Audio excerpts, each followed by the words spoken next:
Bismillahirrahmanirrahim. Assalamualaikum warahmatullahi wabarakatuh. Sahabatku, berjumpa kembali dalam Ustadz Aris Wibowo Channel. Apa kabarnya hari ini? Mudah-mudahan dalam keadaan sehat walafiat, senantiasa mendapatkan lindungan dari Allah Subhanahu wa Ta'ala. Sahabatku, kita tidak asing lagi mendengar seorang ulama besar yang bernama Imam Ibnu Katsir rahimahullah. Ketika kita membahas tentang Al-Quran, tentang akhir zaman, salah satu buku yang kita baca merupakan karya-karya imam tersebut, yaitu Imam Ibnu Katsir rahimahullah. Lalu siapakah beliau sebenarnya? Kita akan membahas pada kesempatan kali ini. Berikut pemaparannya. Biografi singkat tentang Ibnu Katsir. Nama dan nasabnya. Nama lengkapnya adalah Abu Al-Fida Ismail bin Umar bin Katsir Al-Qurshi dari Bani Hashlah. Mereka berasal dari keturunan yang terhormat. Beliau dilahirkan di sebuah desa Mizdal di Syam, tepatnya kawasan Damaskus. Dia dilahirkan pada tahun 701 Hijriah. Hal ini dinyatakan sendiri oleh Ibnu Katsir dalam karyanya Al-Bidayah wa An-Nihayah. Ia juga berkata, ayahku wafat pada bulan Jumadil Ula, tahun 703 Hijriah di desa Mijdal, lalu dikuburkan di daerah selatan Zaitun.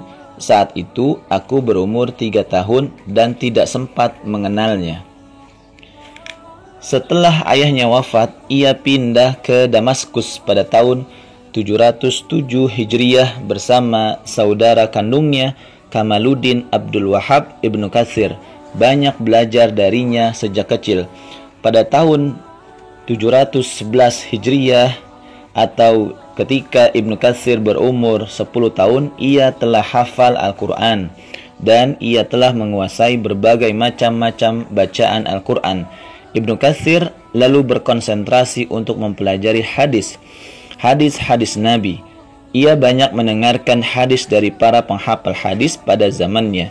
Ia juga sangat perhatian terhadap nama-nama dalam sanad hadis serta matan-matan hadis, sehingga ia menjadi orang yang paling mengetahui kesahihan suatu hadis. Hal tersebut diakui oleh gurunya serta para sahabatnya. Selain itu, dia juga mempelajari fikih hingga ia menguasainya.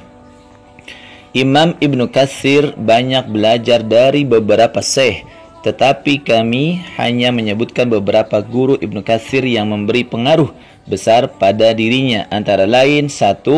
Abdullah bin Muhammad bin Husain bin Ghailan al-Ba'labaki, gurunya dalam bidang Al-Quran. 2. Muhammad bin Ja'far bin Farausi, gurunya dalam ilmu qiraat. 3. Diyauddin Abdullah Az-Zarbandi An-Nahwi, gurunya dalam ilmu nahwu. 4. Syekhul Islam Ibnu Taimiyah. Pada banyak masalah Ibnu Katsir banyak mengeluarkan pendapat gurunya yang satu ini, antara lain dalam masalah tolak. 5. Ibrahim bin Abdurrahman Al-Ghazali, gurunya dalam mazhab Syafi'i.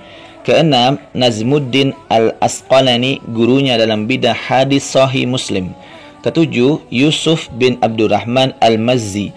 Banyak hal yang dipelajari Ibnu Katsir dari gurunya ini hingga ia menikahi putrinya. 8. Al-Hafiz Az-Zahabi, gurunya dalam ilmu hadis dan ilmu tafsir. 9. Al-Qasim bin Muhammad Al-Barazili, gurunya dalam ilmu sejarah. Karya-karya Imam Ibnu Katsir antara lain adalah Tafsir Al-Quran Al-Azim. 2. Al-Bidayah wa An-Nihayah. 3. Al-Ba'ith Al-Hasid fi Ihtisar Ulum Al-Hadis. 4. Al-Fusul Surah Ar-Rasul Rasulullah SAW.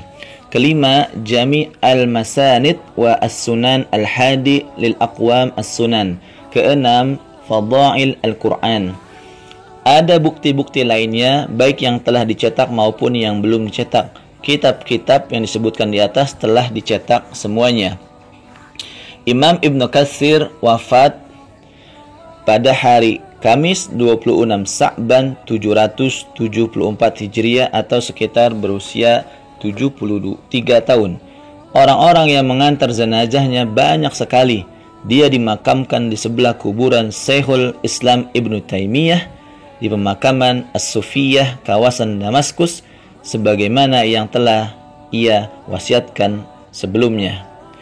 Sahabatku, itulah biografi singkat tentang imam besar dalam bidang Al-Quran dan juga dalam masalah akhir zaman atau ensiklopedi akhir zaman, yaitu Imam Ibnu Katsir rahimahullah. Mudah-mudahan kita bisa mengambil hikmah kebaikan dari biografi ulama tersebut dan kita bisa melakukan kebaikan-kebaikan itu, meniru kebaikan itu untuk diri kita. Wallahu a'lam bishawab. Mudah-mudahan kita bertemu lagi pada kesempatan yang lain. Sahabatku, jangan lupa untuk like, share, and subscribe channel dakwah ini. Assalamualaikum warahmatullahi wabarakatuh.